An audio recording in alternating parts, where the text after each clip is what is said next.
kasih atas kesempatannya. Perkenalkan, nama saya Melisa Chandra Devi Fortunata dengan NIM 2019-100057. Di sini saya akan berpresentasi tentang analisis kuantitatif. Nah, analisis kuantitatif merupakan suatu metode yang digunakan untuk memproses kumpulan data atau kelompok data agar mendapatkan informasi. Artinya, proses analisis ditunjukkan untuk mendapatkan informasi yang memberikan banyak sekali informasi. Semua data ini kemudian dikelompokkan untuk diproses lebih lanjut agar bisa ditarik suatu kesimpulan lewat kumpulan data yang sudah diproses. Inilah suatu informasi yang bisa didapatkan. Selanjutnya ada analisis WATA. Salah satu keberhasilan dalam pemberian kredit sangat tergantung pada tingkat kejujuran maupun itikat baik dari debitur. Penilaian WATA ini merupakan pekerjaan yang sangat sulit karena dari pihak debitur akan berusaha untuk selalu terkesan baik. Nah, oleh karena itu dalam melakukan penilaian WATA diperlakukan adanya suatu strategi, metode atau keahlian dalam mengenali watak debitur sehingga dapat memperoleh gambaran yang sesungguhnya. Dengan demikian tidak akan ada terjadi kegagalan dalam pemberian kredit yang disebabkan karena kesalahan dalam melakukan penilaian terhadap watak debitur. Beberapa faktor yang perlu diperhatikan oleh penjabat kredit lini dalam menganalisis watak calon debitur antara lain meliputi perilaku, tanggung jawab, kedisiplinan diri, moral maupun sifat-sifat pribadinya. Nah, selanjutnya keseluruhan informasi tersebut apabila digabungkan pada dasarnya menunjukkan pola manajemen debitur dalam menjalankan usahanya, dan apabila diuraikan terdiri dari beberapa faktor sangat penting yang harus diperhatikan dan dilaksanakan oleh seorang pejabat kredit ini melalui karakter manajemen debiturnya, yaitu yang pertama ada faktor utama, yang kedua ada faktor kedua, dan yang ketiga ada faktor lain. Nah, yang pertama ini ada faktor utama yang perlu mendapatkan perhatian antara karakter dari manajemen, yaitu orang-orang yang mengelola bisnis yang akan dibiayai. Karakter ini tercermin dalam reputasi debitur yang berkaitan dengan kejujuran, moral, komitmen, dan kesediaan bekerja sama. Untuk menilai karakter debitur, seorang pejabat kredit ini dapat pula mengumpulkan informasi dari berbagai sumber. Yaitu selanjutnya ada faktor kedua adalah orientasi manajemen. Tujuan atau sasaran bisnis menunjukkan persepsi manajemen tentang masa depan perusahaan di pasar dan langkah-langkah yang harus diambil untuk pencapaiannya, yang dapat merupakan tujuan jangka panjang, jangka menengah, dan jangka pendek. Nah, yang selanjutnya ada faktor lain dari manajemen adalah latar belakang dan reputasi serta tipe-tipe manajemen. Latar belakang berhubungan dengan pengalaman, di mana manajemen yang berpengalaman cenderung dapat menyelesaikan masalah dengan lebih baik dibandingkan dengan yang tidak berpengalaman di bidang usaha yang sama, sehingga resiko kegagalan akan lebih berdampak kecil. Sedangkan reputasi berkaitan dengan kredibilitas manajemen di antara mitra bisnisnya. Sekian, terima kasih. Selanjutnya akan dilanjutkan oleh rekan saya.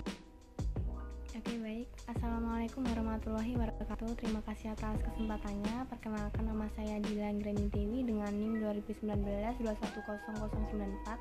Saya dari kelompok 5. Nah, yang pertama ada analisis kemampuan. Analisis kemampuan ini dapat diuraikan ke dalam kemampuan finansial dan manajerial. Kedua kemampuan tersebut saling berkaitan dan mendukung performa debitur. Karena kemampuan finansial merupakan hasil kerja kemampuan manajerial debitur. Kemampuan membayar ini dapat dilihat dari dua ukuran pokok yang tergambar dengan jelas dari cash flow usahanya, yaitu dari yang pertama ada gross operating fund generation atau GOFG, dan yang kedua ada interest coverage ratio atau ICR. Nah, gross operating fund generation atau GOFG apa sih itu? Nah, GOFG didapat dari penjumlahan laba bersih atau EAT dan biaya penyusutan. Hasil angka tersebut mencerminkan jumlah surplus dana yang tersedia pada perusahaan. Nah, yang kedua ada interest coverage ratio atau ICR. Apa sih itu? Nah, rasio ini diperoleh dengan membandingkan pendapatan sebelum bunga dan pajak dengan biaya bunga. Nah, hasil angka tersebut mencerminkan kemampuan perusahaan membayar beban bunga pinjaman. Nah, ICR semakin baik jika nilainya semakin tinggi, sebab hal itu berarti laba yang tersedia untuk membayar bunga hutang jumlahnya relatif lebih besar. Secara singkat, penilaian analisis kualitas kemampuan manajerial perusahaan debitur dapat diukur dari manajemen puncak. 1. Visi, misi, dan tujuan yang hendak dicapai oleh perusahaan debitur. Nah, yang kedua, strategi yang diterapkan dalam mencapai sasaran yang dikehendaki. Apakah hasil yang dicapai sudah maksimal, efektif, dan efisien? Nah, yang ketiga adalah struktur organisasi perusahaan debitur. Yang keempat ada siapakah sebenarnya key person atau orang kunci dalam organisasi manajemen tersebut. Nah, yang kelima ada bagaimana kredibilitas dan gaya kepemimpinan pengurus atau pemilik perusahaan dalam menjalankan usaha. Nah, yang keenam ada pengalaman dan kompetensi manajemen puncak dalam mengelola bidang usaha yang dijalankan, termasuk pengelolaan jumlah dan kualitas SDM yang ada dalam perusahaan. Nah, yang terakhir ada sudah terpolakah kaderisasi perusahaan secara baik. Nah, selanjutnya ada fungsi manajemen produksi. Nah, yang pertama ada realisasi produksi dan rencana peningkatan serta pengembangan produksi. Yang kedua ada produk life cycle dari usaha yang akan dibiayai, termasuk penilaian terhadap jenis dan macam produk yang dihasilkan atau diperdagangkan. Yang selanjutnya ada lokasi dan sarana produksi atau peralatan dan perlengkapan. Nah, yang terakhir ada proses dan metode produksi. Selanjutnya ada fungsi manajemen pemasaran. Nah, yang pertama ada bagaimana calon debitur tersebut menentukan harga produk yang dijual atau diperdagangkan, serta bagaimana perkembangan harga jualnya dibandingkan kebutuhan atau permintaan dan penyerapan pasar. Nah, yang kedua ada sarana promosi. Sarana promosi apa yang dipergunakan untuk menjual produk yang bersangkutan. Nah, yang terakhir ada hambatan atau kendala pemasaran yang ada dan dihadapi oleh calon debitur pada saat penilaian. Selanjutnya ada fungsi manajemen keuangan. Nah, fungsi manajemen keuangan ada dua. Nah, yang pertama ada kemampuan investasi. Kemampuan menanamkan sumber dana yang dimiliki sehingga menghasilkan keuntungan yang maksimal bagi perusahaan.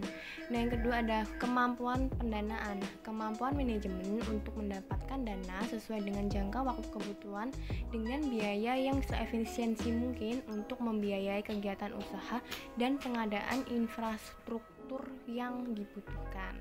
Nah, selanjutnya ada fungsi manajemen personalia. Nah, hal ini tuh dapat dianalisis dari beberapa pertanyaan. Nah, misalnya nih yang pertama ada apakah manajemen perusahaan debitur sudah memiliki sistem regenerasi yang memadai?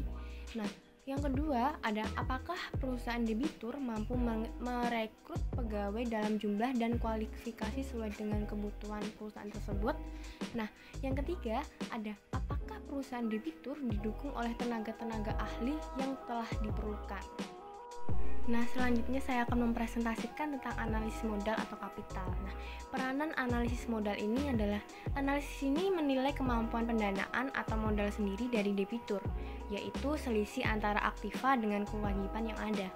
Analisis modal bertujuan untuk mengetahui kemampuan sendiri debitur dalam memikul beban pembiayaan yang dibutuhkan dan kemampuan dalam menanggung beban resiko atau risk sharing yang mungkin dialami oleh debitur tersebut. Nah, modal sendiri ini tidak harus dalam bentuk uang tunai, tetapi dapat berupa barang-barang seperti tanah, bangunan, mesin-mesin, dan juga alat-alat produksi. Nah, dalam modal ada komponen modal. Nah, secara besar kecilnya modal ini dapat dilihat dari neraca perusahaan debitur, yaitu pada owner equity. Itu yang pertama ada modal di store atau paid in capital. Nah, yang kedua ada tambahan modal di store. Nah, yang selanjutnya ada modal sumbangan, selanjutnya ada laba ditahan atau retained earnings. Nah, yang terakhir ada hutang pada persero. Nah, selanjutnya ada prinsip-prinsip yang perlu diperhatikan dalam melakukan penilaian terhadap modal sendiri perusahaan debitur. Nah, yang pertama ada perhitungan terhadap nilai aset harus berdasarkan kepada prinsip akuntansi, yaitu berdasarkan kepada harga historis dan senantiasa harus konsisten untuk dijadikan dasar penilaian pada periode neraca berikutnya. Nah, yang kedua ada nilai equity, diperoleh dari pengurangan jumlah total nilai aset yang dipergunakan untuk mendukung operasi usaha dikurangi dengan jumlah total hutang untuk mendukung operasi usaha tersebut. Oke, baik, mungkin cukup sekian dari saya, kurang lebihnya saya mohon maaf. Terima kasih. Assalamualaikum warahmatullahi wabarakatuh. Perkenalkan, nama saya Muhammad Arif dengan NIM 678. Di sini saya akan melanjutkan presentasi dari rekan saya. Saya akan menjelaskan tentang analisis jaminan atau kolateral. Ketika ada sebuah proyek yang layak dan dapat dibiayai dengan fasilitas kredit, maka ada jaminannya. Penilaian barang-barang jaminan itu diserahkan oleh debitur sebagai jaminan atas fasilitas kredit yang diterimanya. Selanjutnya, peranan analisis jaminan dan jaminan kredit. Peran jaminan kredit adalah sebagai alat pengaman karena ada resiko ketidakpastian pada waktu yang akan datang. Misal pada saat kredit itu jatuh tempo dan harus dilunasi. Menjamin agar debitur tetap berperan dalam transaksi bisnis untuk membiayai dan mengembangkan usahanya, dan memberi dorongan kepada debitur untuk tetap memenuhi kewajibannya. Selanjutnya, jenis-jenis jaminan kredit. Berdasarkan kedudukan atau fungsinya ada dua, yaitu jaminan pokok dan jaminan tambahan. Sementara berdasarkan pengaturan aspek hukumnya ada jaminan perseorangan atau badan hukum seperti personal garansi, corporate garansi, atau bank garansi. Kemudian ada jaminan kebendaan seperti jaminan benda bergerak dan jaminan benda tidak bergerak.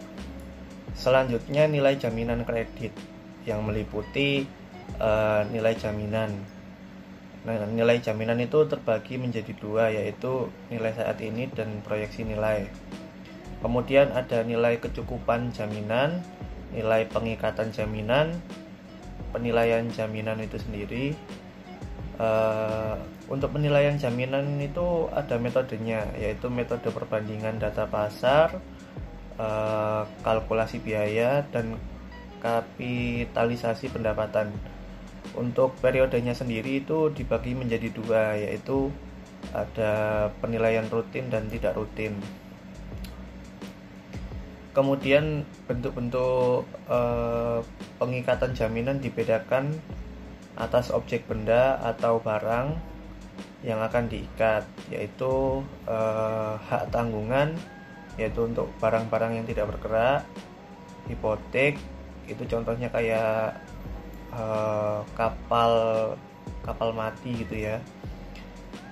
Terus ada fidusia dan gadai untuk barang-barang bergerak, dan yang terakhir penanggungan hutang untuk jaminan perseorangan atau badan hukum. Selanjutnya saya akan menjelaskan tentang analisis kondisi. Nah, analisis kondisi itu dipakai apabila ada kondisi yang tidak terkontrol atau faktor-faktor yang berada di luar jangkauan atau di luar kemampuan perusahaan itu sendiri. Selanjutnya, kondisi yang tidak terkontrol tadi itu bisa dilihat gejalanya dari lingkungan makro dan mikro perusahaan.